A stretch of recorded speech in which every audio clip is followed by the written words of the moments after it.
का जो मुख्य मुद्दा पहले जब हमने अनाउंस किया था तो दिल्ली की लिकर पॉलिसी के अंदर और दिल्ली की सरकार का भ्रष्टाचार के अंदर लिकर पॉलिसी में लिप्त होने के ऊपर करना था। लेकिन जैसे ही यहाँ पे 12 बजे से पहले यहाँ पे हम लोग आ रहे थे तो गुलाम नबी आज़ाद साहब का लेटर और उनके इस्तीफे को हम लोगों ने मीडिया के अंदर देखा। तो आज की हमारी प्रेस वार्ता इसी के ऊपर है और दिल्ली के मसले के ऊपर कल फिर से हम लोग प्रेस वार्ता करके अलग से उसके बारे में आप लोगों के बीच में चर्चा करेंगे। जैसे मैंने कहा कि आज़ाद साहब का जो पत्र मीडिया में जो रिलीज हुआ है उसको हम लोगों ने देखा है। आज़ाद साहब कांग्रेस पार्टी के बहुत ही वरिष्ठ नेता थे और कांग्रेस पार्टी के अंदर और प्रशासन में देश के अंदर प्रदेश के अंदर कांग्रेस पार्टी के माध्यम से उन्होंने बहुत सारे महत्वपूर्ण पदों को सुशोभित भी किया। लेकिन ये बड़े अत्यंत दुख की बात है कि एक ऐसे समय में जब कांग्रेस पार्टी राहुल गांधी जी के नेतृत्व में, हमारी अध्यक्षा श्रीमती सोनिया गांधी जी के नेतृत्व में पूरे की पूरी कांग्रेस पार्टी के कार्यकर्ता संगठन सड़क के ऊपर महंगाई, बेरोजगारी और ध्रुवीकरण के खिलाफ लड़ाई लड़ रहे हैं। हम लोगों ने 4 सितंबर को महंगाई पर हल्ला बोल की राष्ट्रीय रैली हम लोगों ने दिल्ली में रामलीला मैदान में रखा है और 7 सितंबर को भारत जोड़ो यात्रा, जो कि महंगाई, बेरोजगारी और ध्रुवीकरण के खिलाफ, भाजपा के खिलाफ सीधी सीधी लड़ाई है।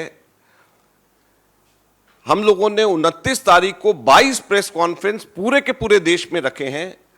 5 सितंबर को 32 प्रेस कॉन्फ्रेंसेस पूरे देश में इसके लिए रखे हैं। दुख की बात यह है, अत्यंत दुख की बात यह है कि गुलाम नबी आज़ाद साहब ने ऐसे समय में कांग्रेस को छोड़ने का और इस लड़ाई के अंदर साथ छोड़ने का फैसला किया है। हम ये उम्मीद करते थे कि यह लड़ाई जो जनता के मुद्दों के लिए हम लड़ रहे हैं, महंगाई के मुद्दों के लिए लड़ रहे हैं, बेरोजगारी के मुद्दों के लिए लड़ रहे हैं, ध्रुवीकरण के खिलाफ लड़ रहे हैं और कांग्रेस पार्टी सबसे प्रमुख विपक्षी पार्टी होने के नाते लड़ रही है। इसमें भी कोई दो राय नहीं है कि राहुल गांधी जी सबसे मुखर नेता अगर कोई पूरे देश में है जो विपक्ष की आवाज है तो वो राहुल गांधी है। तो ऐसे समय में हम ये उम्मीद करते थे कि गुलाम नबी आज़ाद साहब जैसे वरिष्ठ नेता कांग्रेस के कार्यकर्ताओं के साथ मिलकर के विपक्ष की आवाज और जनता की आवाज के को अपना बल देते। दुख की बात यह है कि वो इस आवाज के अंदर अपना हिस्सा नहीं बनना चाह रहे। ये बड़े दुख की बात है। इतना ही हम लोग आज इसके ऊपर कहना चाहेंगे। अब जयराम रमेश जी इसके ऊपर प्रतिक्रिया करेंगे। शुक्रिया Ajay. We have read the letter of very senior veteran Congress leader Shri Ghulam Nabi Azad ji that has been released to the media. It is most unfortunate and most regrettable that this has happened when the Congress President, Srimati Sonia Gandhi ji, Shri Rahul Gandhi ji, and the entire Congress Party organization across the country is engaged in confronting, combating, fighting the BJP on issues of महंगाई, on issues of बेरोजगारी and on issues of polarization.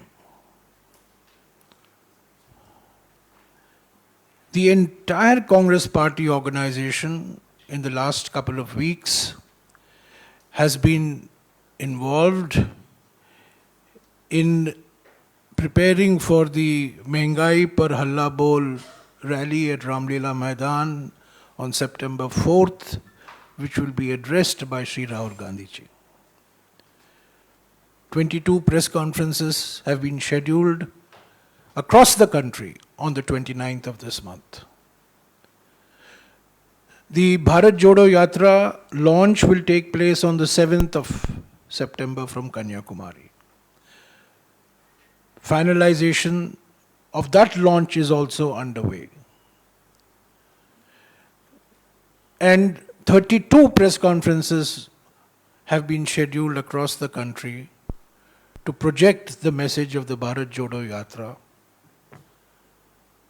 So at a time when every congressman and every congresswoman is involved in ensuring that the Mehngai Par Halla Bol rally will be a success, and every congressman and congresswoman wants to be a Bharat Yatri, wants to walk along with Sri Rahul Gandhi ji on this 3,500 kilometer long Bharat Jodo Yatra. It's most unfortunate, most regrettable that at this point of time, we have had to read this letter that has been released to the press. That's all we want to say for the moment. Tomorrow, Ajay Makanji will address today's scheduled press conference on the liquor policy of the Delhi government. Thank you.